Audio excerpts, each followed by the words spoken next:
Hi hello ಎಲ್ಲರಿಗೂ ನಮಸ್ಕಾರ. ನಾನು ನಿಮ್ಮ ವಿಜಯ್ ಮಾತಾಡ್ತಾ ಇದ್ದೀನಿ. ಮತ್ತೊಮ್ಮೆ ನಿಮ್ಮೆಲ್ರಿಗೂ welcome back to the cooking channel.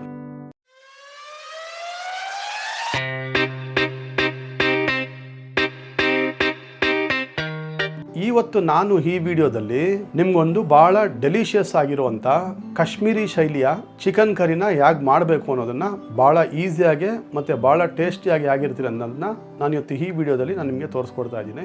ಮೊದಲನೇದಾಗಿ ಇದಕ್ಕೆ ಬೇಕಾಗಿರುವಂತ ಇಂಗ್ರೀಡಿಯೆಂಟ್ಸ್ಗಳನ್ನ ನೋಡಿಕೊಂಡು ತದನಂತರ ಇದನ್ನ ಮಾಡುವಂತ ವಿಧಾನಗಳನ್ನ ಈಗ ನೋಡ್ಕೋಣ ಬನ್ನಿ.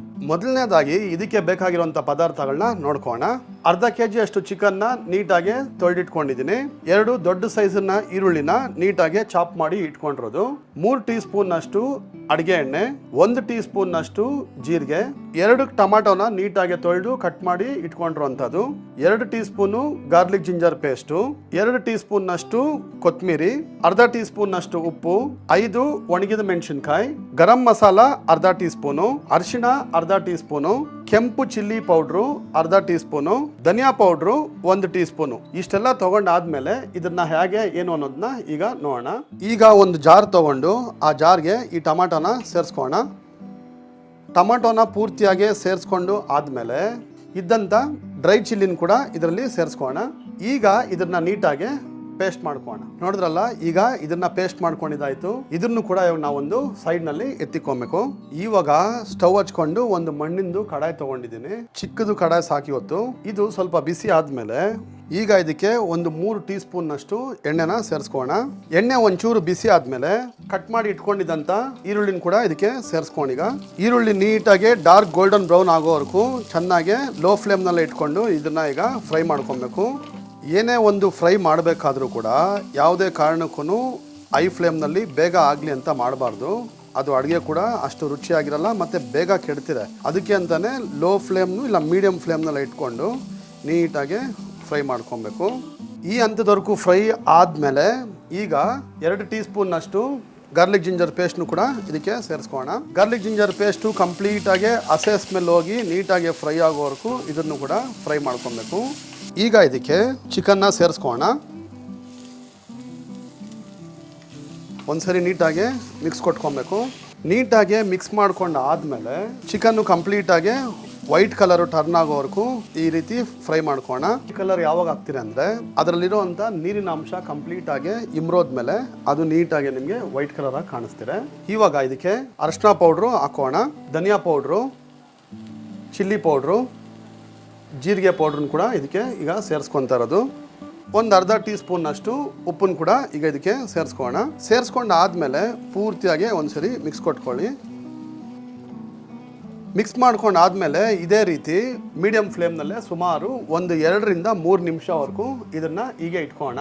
ಜಗತ್ತು ಎಷ್ಟು ಮುಂದುವರೆದ್ರೂ ಕೂಡ ನಾವು ಯಾವುದೇ ಒಂದು ಪಾತ್ರೆನಲ್ಲಿ ಮಾಡ್ಕೊಂಡು ಆದರೆ ಮಣ್ಣಿನ ಪಾತ್ರೆನಲ್ಲಿ ಮಾಡ್ಕೊಳೋ ಅಷ್ಟು ರುಚಿ ಮತ್ತೊಂದರಲ್ಲಿ ನನ್ನ ಪ್ರಕಾರ ಸಿಗೋದಿಲ್ಲ. ಈಗ ಇದಕ್ಕೆ ರುಬ್ಬಿಟ್ಕೊಂಡಿದ್ದಂಥ ಟೊಮಾಟೋನ ಕೂಡ ನಾನು ಸೇರಿಸ್ಕೋಣ. ನೀಟಾಗಿ ಇದನ್ನು ಕೂಡ ಒಂದ್ಸರಿ ಈ ರೀತಿ ಮಿಕ್ಸ್ ಮಾಡ್ಕೊಳ್ಳಿ. ಪೂರ್ತಿಯಾಗಿ ಮಿಕ್ಸ್ ಮಾಡ್ಕೊಂಡು ಆದಮೇಲೆ ಸುಮಾರು ಒಂದು 5 ನಿಮಿಷ ಇದೇ ರೀತಿ ಲೋ ಫ್ಲೇಮ್ನಲ್ಲೇ ನಾವು ಇದನ್ನು ಚೆನ್ನಾಗಿ ಫ್ರೈ ಮಾಡ್ಕೊಬೇಕು. ರೆಗ್ಯುಲರ್ ಆಗಿ ರೋಟೀನಾಗೆ ಚಿಕನ್ ಮಾಡಿಕೊಂಡು ಕರಿಗಳನ್ನ ಮಾಡಿಕೊಂಡು ಇಲ್ಲ ಫ್ರೈ ಮಾಡಿಕೊಂಡು ನಮ್ಮ ಶೈಲಿನಲ್ಲೇ ನಾವು ಮಾಡಿಕೊಂಡು ತಿಂದು ನಮಗೇನಾದರೂ ಬೇಜಾರಾಗಿತ್ತು ಅಂದರೆ ನೀವು ಕೂಡ ಈ ಅದ್ಭುತವಾಗಿರುವಂಥ ಕಾಶ್ಮೀರಿ ಶೈಲಿಯ ಚಿಕನ್ನ ನೀವು ಟ್ರೈ ಮಾಡಲೇಬೇಕು. ಒಮ್ಮೆ ಮಾಡಿ ನೋಡಿ ಎಷ್ಟು ಅದ್ಭುತವಾಗಿರ್ತೀರ ಗೊತ್ತಾ ಅನ್ನೋದನ್ನ ನೀವು ನನಗೆ ಕಮೆಂಟ್ ಬಾಕ್ಸ್ನಲ್ಲಿ ನೀವೇ ತಿಳಿಸಿ. ಈಗ ಸುಮಾರು ಒಂದು 5 ನಿಮಿಷ ಆಯಿತು. ಈಗ ಈ ಹಂತದಲ್ಲಿ ನಮಗೆ ಎಷ್ಟು ಕನ್ಸಿಸ್ಟೆನ್ಸಿಯಾಗಿ ಕರಿಬೇಕೋ ಅಷ್ಟನ್ನ ನೀರನ್ನ ಕೂಡ ನಾನೀಗ ಸೇರಿಸ್ಕೊತಾ ಇದ್ದೀನಿ. ಸುಮಾರು ನಾನೀಗೊಂದು 400 ml ಅಷ್ಟು ನೀರನ್ನ ಸೇರಿಸ್ಕೊತಾ ಇದ್ದೀನಿ. ನೀರು ಕನ್ಸಿಸ್ಟೆನ್ಸಿನ ಹೇಗೆ ಮೆಷರ್ ಮಾಡ್ಕೊಬೇಕು ಅಂದರೆ ಚಿಕನ್ ಪೀಸ್ನ ನೋಡ್ಬೋದು ನೀವು, ಒಂದು ಅರ್ಧ ಪ್ರಮಾಣದಷ್ಟು ಮಾತ್ರನೇ ಈಗ ಇದು ನೀಟಾಗಿ ಮುಳುಗಿದೆ. ಇಷ್ಟು ಕನ್ಸಿಸ್ಟೆನ್ಸಿನ ಮೇಂಟೈನ್ ಮಾಡಿಕೊಂಡ್ರೆ ಸುಮಾರು ಅರ್ಧ ಕೆಜಿ ಅಷ್ಟು ಚಿಕನ್ಗೆ 4 ರಿಂದ 5 ಜನ ಆರಾಮ್ಸೆ ತಿನ್ಬೋದು. ಇಬ್ಬರು ಯಾರಾದರೂ ಇದ್ರು ಅಂದರೆ ಇದು 2 ಟೈಮ್ಗೆ ಆಗುವಂಥ ಅದ್ಭುತವಾಗಿರುವಂಥ ಒಂದು ಕರಿ ಇದು. ಈಗ ಇದ್ರ ಮೇಲೆ ಲಿಡ್ನ ಕ್ಲೋಸ್ ಮಾಡಿಕೊಂಡು ಸುಮಾರು 20 ರಿಂದ 25 ನಿಮಿಷ ಹೀಗೆ ಇಟ್ಕೊಂಬೋಣ. ಒಂದು ಟೈಮ್ ಇತ್ತು ಅಡುಗೆ ಮಾಡಬೇಕಾದ್ರೆ ನಾವು ರೇಡಿಯೋನಲ್ಲಿ ಕೇಳಿಕೊಂಡು ಹಾಡುಗಳನ್ನ ಎಷ್ಟು ಚೆನ್ನಾಗಿತ್ತು ಗೊತ್ತಾ ಅಡುಗೆ ಮಾಡೋದಕ್ಕೆ. ಅದರಲ್ಲೂ ಕೂಡ ಭಾಗ್ಯವಂತರು ಹಾಡು ಬಂದರು ಅಂತೂ ಅದ್ಭುತವಾಗಿರ್ತಾ ಇತ್ತು ಕೇಳೋದಕ್ಕೆ. ಯಾವ ಹಾಡು ಅಂತೀರಾ? ನಿನ್ನ ನನ್ನ ಮನವು ಸೇರಿತು ನನ್ನ ನಿನ್ನ ಹೃದಯ ಹಾಡಿತು, ರಾಗವು ಒಂದೇ ಭಾವವು ಒಂದೇ. ಈಗ ಇದನ್ನು ಒಂದ್ಸರಿ ತಿರ್ಸ್ಕೊಂಡು ಆದಮೇಲೆ ಅದೇ ರೀತಿ ಲಿಡ್ನ ಕ್ಲೋಸ್ ಮಾಡಿಕೊಂಡು ಇನ್ನೊಂದು 5 ನಿಮಿಷ ಇದೇ ರೀತಿ ಇಟ್ಕೋಣ. ಈಗ ನೋಡಿದ್ರಲ್ಲ ಎಷ್ಟು ನೀಟಾಗಿ ಆಯಿಲ್ ಎಲ್ಲ ಬಿಟ್ಕೊಂಡಿದೆ. ಈಗ ಈ ಹಂತದಲ್ಲಿ ಗರಂ ಮಸಾಲ ಪೌಡ್ರನ್ನು ಕೂಡ ಈಗ ಇದಕ್ಕೆ ಸೇರಿಸ್ಕೋಣ. ಗರಂ ಮಸಾಲ ಪೌಡ್ರ್ ಸೇರಿಸ್ಕೊಂಡಾದ್ಮೇಲೆ ಒಂದ್ಸರಿ ನೀಟಾಗಿ ಈ ರೀತಿ ಕಲಿಸ್ಕೊಬೇಕು.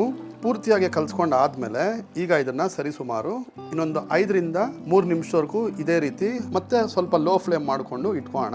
ಈಗ ಇಟ್ಕೊಂಡಿದ್ದಂಥ ಅಂಟದಲ್ಲೇ ಇದ್ರ ಮೇಲೆ ಫ್ರೆಶ್ ಆಗಿ ಕಟ್ ಮಾಡಿ ಇಟ್ಕೊಂಡಿದ್ದಂಥ ಕೊತ್ತಂಬರಿನ ಕೂಡ ಸೇರಿಸ್ಕೊಳ್ತಾ ಇದ್ದೀನಿ.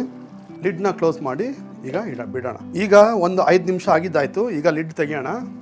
ನೋಡ್ಬೋದು ಎಷ್ಟು ಅದ್ಭುತವಾಗಿರೋ ಅಂಥ ಭಾಳ ಟೇಸ್ಟಿಯಾಗಿರ್ತಾರೆ. ಒಂದ್ಸರಿ ನೀಟಾಗಿ ಮಿಕ್ಸ್ ಮಾಡ್ಕೊಳ್ಳಿ. ಕನ್ಸಿಸ್ಟೆನ್ಸಿ ನೋಡಿದ್ರಲ್ಲ, ನಾನು ತೋರಿಸಿದ ಪ್ರಮಾಣದಲ್ಲಿ ನೀರು ಹಾಕ್ಕೊಂಡ್ರೆ ಕರೆಕ್ಟಾಗಿ ಭಾಳ ಗಟ್ಟಿನೂ ಇಲ್ಲ ಮತ್ತು ಭಾಳ ತೆಳ್ಳಗೂ ಇಲ್ಲ, ನೀಟಾಗೆ ಆಗಿದೆ. ಒಂದ್ಸರಿ ಈಗ ಉಪ್ಪು ಹೇಗಿದೆ ಏನು ಅನ್ನೋದನ್ನ ಕರೆಕ್ಟಾಗಿ ಚೆಕ್ ಮಾಡ್ಕೋಣ. ಉಪ್ಪೆಲ್ಲ ಭಾಳ ಪರ್ಫೆಕ್ಟ್ ಆಗಿದೆ. ಈಗ ಇದನ್ನು ಸ್ಟವ್ನ ಆಫ್ ಮಾಡ್ಕೊಬೇಕು.